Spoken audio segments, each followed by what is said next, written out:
देशाचे पंतप्रधान नरेंद्र मोदी यांनी सर्व राज्यातल्या मुख्यमंत्र्यांशी ऑनलाईन संवाद साधला.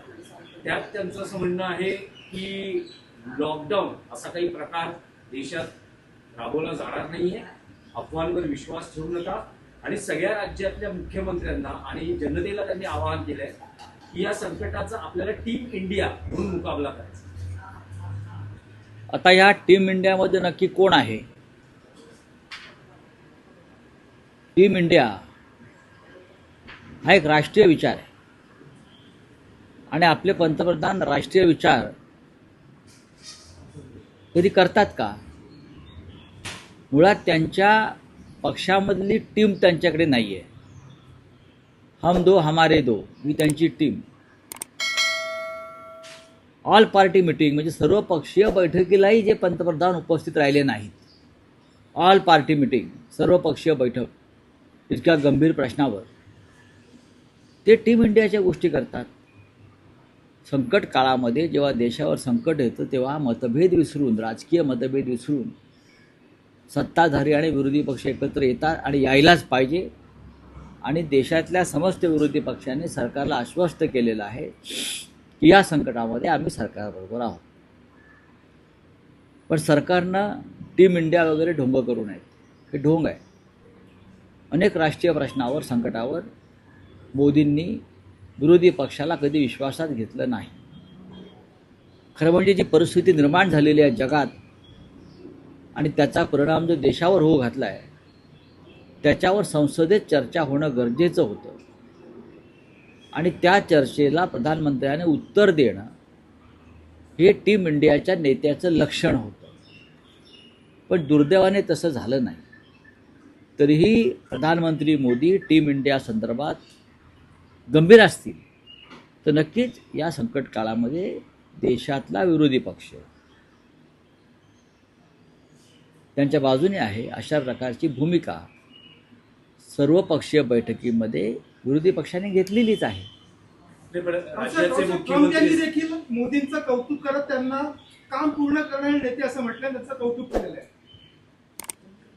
मग त्याच्यावरती तुम्ही माझ्याकडून कोणत्या उत्तराची अपेक्षा करता? मोदींनी काम पूर्ण केलं ना. ऑपरेशन सिंदूर ट्रम्पच्या सांगण्यावरून मागे केलं, बंद केलं ना. ट्रम्पनी जे जे सांगितलं ते काम मोदींनी पूर्ण केलं असं त्यांना सांगायचं असेल.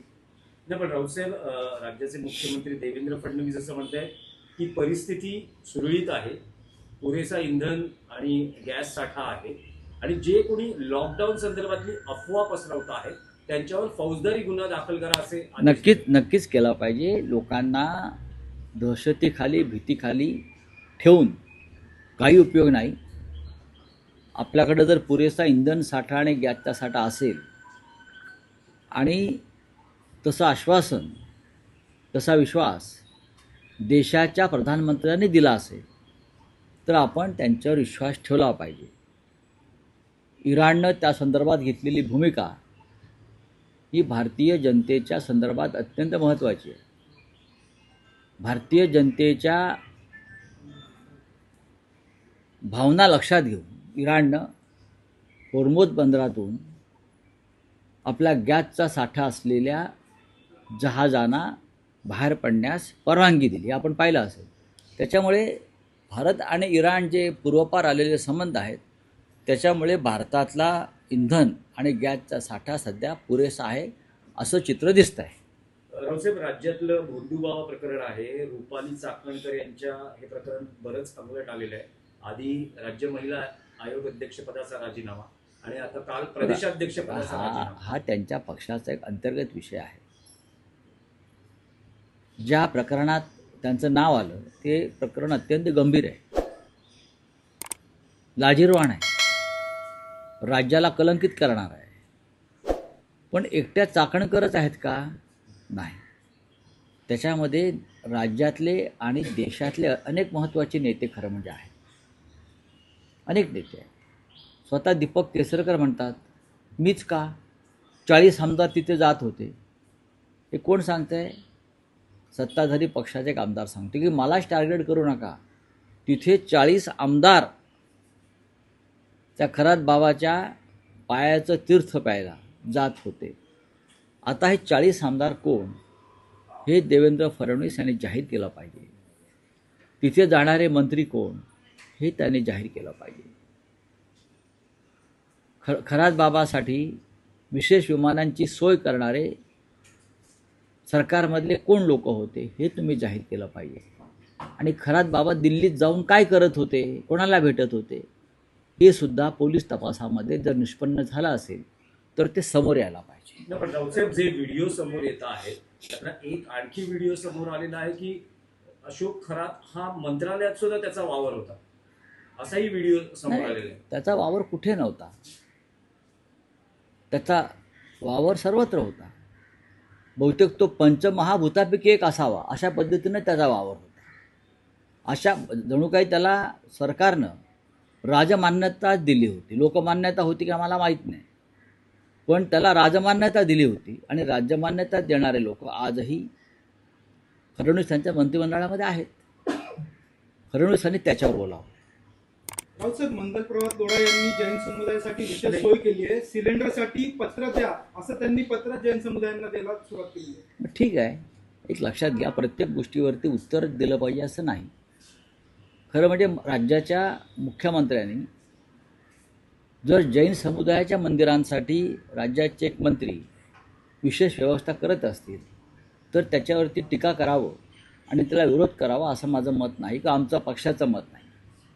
सर्व मंदिरांना, सर्व धर्मस्थळांना जर अशा प्रकारे व्यवस्था करायची असेल तर राज्याच्या मुख्यमंत्र्यांनी त्या संदर्भात विरोधी पक्षांशी सुद्धा चर्चा केली पाहिजे. नरेंद्र मोदीने जी चूक केली करतायत, टीम इंडिया आणि टीम इंडियामध्ये कोणच नाही, तसं टीम महाराष्ट्र तयार करून त्या टीम महाराष्ट्रामध्ये राज्यातल्या प्रमुख विरोधी पक्ष नेत्यांना घेऊन तुम्ही ही सगळी जी व्यवस्था आहे ती मार्गी लावली पाहिजे.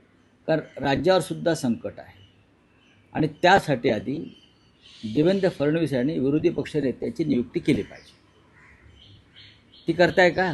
तर तुमचा टीम महाराष्ट्र तयार होईल. विधानसभेत आणि विधान परिषदेमध्ये विरोधी पक्ष नेत्यांची नियुक्ती जर करणार नसाल तर कसे काय तुमची टीम तयार होणार? मंत्री नरहरी झिरवळ यांना तूर्त अभय मिळाल्याचं दिसतंय, कारण मुख्यमंत्री असं म्हणतात त्या व्हिडिओची सत्यता पडताळल्याशिवाय. कशी काय ते सत्यता पडताळणार? कारण मंत्री झिरवळ यांचा दावा आहे की अनेक व्हिडिओ हे त्याचे भाग एकत्रित करून पहा की ते किरीट सोमय्याच्या व्हिडिओची पण सत्यता पडताळणार होते असं ते बोलले होते. ती सत्यता पडताळायला पाहिजे. अशा प्रकारचे व्हिडिओ आले की त्यांची सत्यता पडताळायला पाहिजे, पण ती सत्यता कधीच पडताळली जात नाही. हे एक प्रश्न विचारला जातो, उत्तर दिलं जातं. तुम्ही सत्यता पडताळणार म्हणजे काय? विरोधी पक्षाच्या बाबतीमध्ये अशा काही घटना घडल्या असता तर आधी फाशी आणि मग चौकशी. काय? आधी फाशी आणि मग चौकशी. इथे फाशीचं नावच नाही, करू चौकशी.